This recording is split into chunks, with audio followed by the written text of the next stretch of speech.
সদ্য লোকসভায় সাংসদ হয়ে পার্লামেন্টে পা রেখেছেন একদা টলিউড কাঁপানো অভিনেত্রী রচনা বন্দ্যোপাধ্যায়।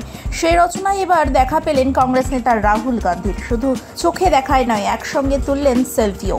বৃহস্পতিবার রাহুল গান্ধীর সঙ্গে পার্লামেন্টের ভেতর তোলা ছবি শেয়ার করেন হুগলির সাংসদ।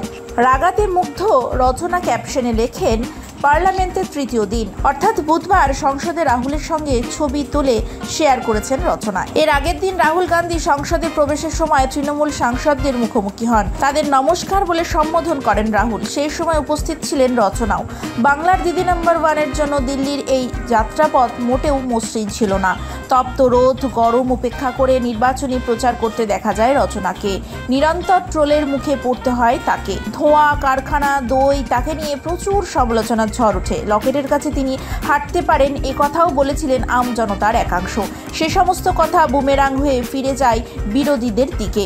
প্রাক্তন সাংসদ লকেট চট্টোপাধ্যায়কে বিপুল ভোটে হারিয়ে জয়ী হন রচনা বন্দ্যোপাধ্যায়। প্রসঙ্গত, পার্লামেন্টের প্রথম অধিবেশনের দিন বাংলার বাকি সাংসদের সঙ্গে দেখা যায় রচনাকে। উপস্থিত ছিলেন তৃণমূল নেতা অভিষেক বন্দ্যোপাধ্যায়, সুদীপ বন্দ্যোপাধ্যায়, মহুয়া মৈত্রের মতো পুরনো সাংসদেরাও।